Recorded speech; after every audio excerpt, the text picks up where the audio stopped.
பாகிஸ்தான் உயர்ஸ்தானிகர் ஆலயத்தின் அனுசரணையில் 6வது தடவையாகவும் ரஹ்மத் ஃபவுண்டேஷன் ஊடாக கல்முனையில் உதவி திட்டங்கள்.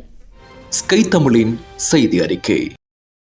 பாகிஸ்தான் இலங்கை நட்புறவு வேலை திட்டத்தின் கீழ் ஸ்ரீலங்கா முஸ்லிம் காங்கிரஸ் கட்சியின் பொருளாளரும் ரஹ்மத் ஃபவுண்டேஷன் ஸ்தாபக தலைவரும் கல்முனை மாநகர சபையின் முன்னாள் பிரதி முதல்வருமான ரஹ்மத் மன்சூரின் வேண்டுகோளுக்கிணங்க இலங்கைக்கான பாகிஸ்தான் உயர்ஸ்தானிகர் ஓய்வு பெற்ற மேஜர் ஜெனரல் பஹீமுல் அஜீஸின் அனுசரணையில் புனித ரமலானை முன்னிட்டு உதவி திட்டம் முன்னெடுக்கப்பட்டது. இலங்கைக்கான பாகிஸ்தான் உயர்ஸ்தானிகர் ஆலயத்தினால் 6வது தடவையாகவும் ரஹ்மத் ஃபவுண்டேஷனுக்கு புனித ரமலானை முன்னிட்டு உலர் உணவு பொதிகள், இளைஞர்களுக்கான விளையாட்டு உபகரணங்கள் மற்றும் மாணவர்களுக்கான கற்றல் உபகரணங்கள் வழங்கப்பட்டு வருகின்றது.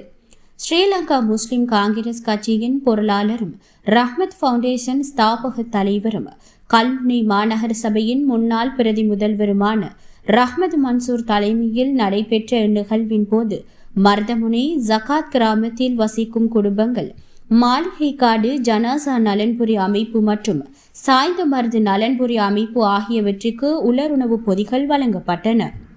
மேலும் கல்முனை பிரதேச இளைஞர்களுக்கு விளையாட்டு உபகரணங்களும், பாடசாலை மாணவர்களுக்கு புத்தக பைகள் உள்ளிட்ட கற்றல் உபகரணங்களும் வழங்கப்பட்டன.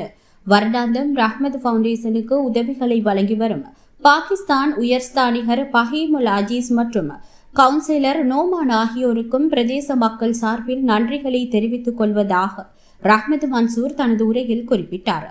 இந்நிகழ்வில் அமைப்புகளின் தலைவர்கள், பிரதிநிதிகள், அரசியல் முக்கியஸ்தர்கள், ரஹ்மத் ஃபவுண்டேஷன் செயலாளர் சம்சுல் முனா மற்றும் ரஹ்மத் ஃபவுண்டேஷன் முக்கியஸ்தர்கள் உள்ளிட்ட பலரும் கலந்து கொண்டனர். இதுபோன்று பல செய்திகளை தெரிந்து கொள்ள நமது ஸ்கை தமிழ் யூடியூப் சேனலை சப்ஸ்கிரைப் செய்து அருகில் உள்ள பெல் பட்டனை கிளிக் செய்யுங்கள்.